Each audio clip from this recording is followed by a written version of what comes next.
Finalement, c'est un sujet d'étude, la connerie. Oui, il y a des scientifiques à travers le monde qui étudient expérimentalement nos erreurs de jugement, nos stéréotypes les plus stupides, les erreurs qu'on commet plus volontiers à plusieurs que tout seul. Salut, ça va? Salut.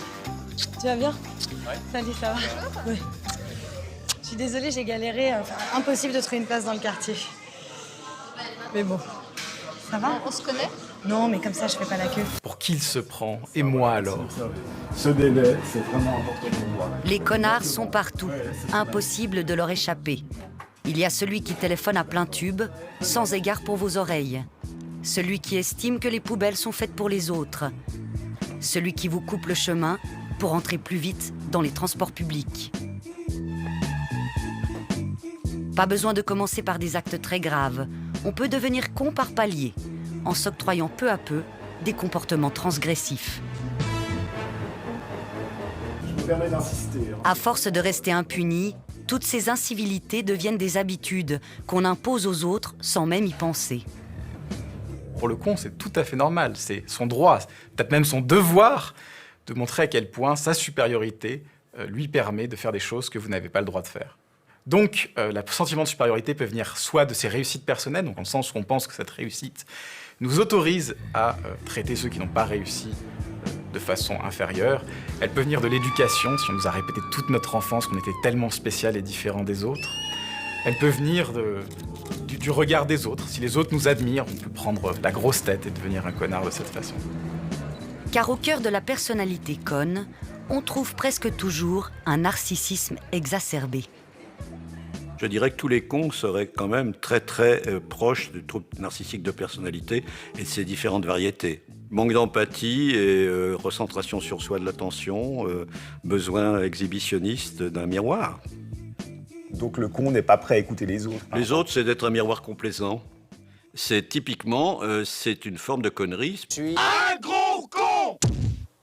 Un con, c'est quelqu'un qui a un ego tellement dimensionné qu'il ose n'importe quoi, y compris blesser les autres. Du fabrique du con, c'est que non, il vous fait mal parce que ça l'arrange ou parce qu'il en a rien à faire. C'est pas une haine personnelle, c'est juste parce que lui, il est dans une sphère où, quand il évolue, il doit marcher sur vous. C'est dommage, mais... C'est l'un des effets de cette contagion de la connerie. On ne cherche plus à comprendre l'autre. Il devient simplement un obstacle ou un ennemi. Attention! Putain! Mais c'est pas vrai! Le papy, faut acheter des lunettes! Connard! Pour l'autre, mais est-ce que c'est vraiment le cas? On vient d'entendre Nathalie, C'est très bon signe.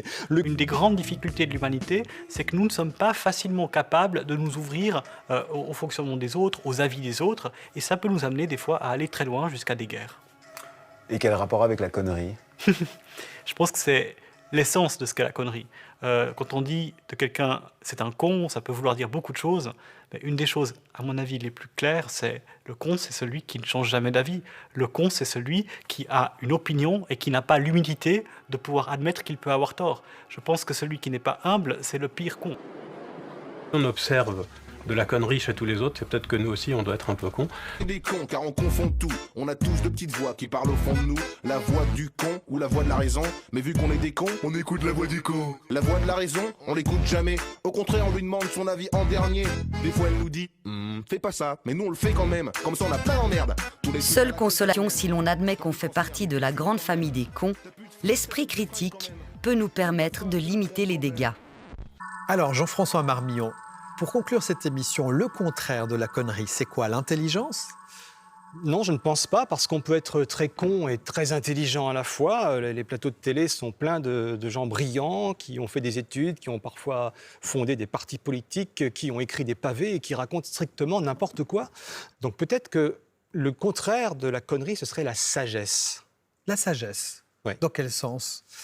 Alors ça fait 25 siècles que les philosophes s'écharpent pour savoir ce que c'est que la sagesse. Je ne vais pas avoir la connerie de trancher ce soir, mais je pense que la sagesse, c'est une espèce de scepticisme, de prudence, d'indulgence, de tolérance vis-à-vis des défauts des autres ou des opinions des autres, et vis-à-vis de soi-même aussi. Il ne faut pas être trop exigeant, avoir des exigences trop élevées, sinon jamais personne ne trouvera grâce à nos yeux, pas même nous-mêmes. Et ça, c'est une forme de connerie aussi. En toute rigueur, ça devrait être nous-mêmes avant tout.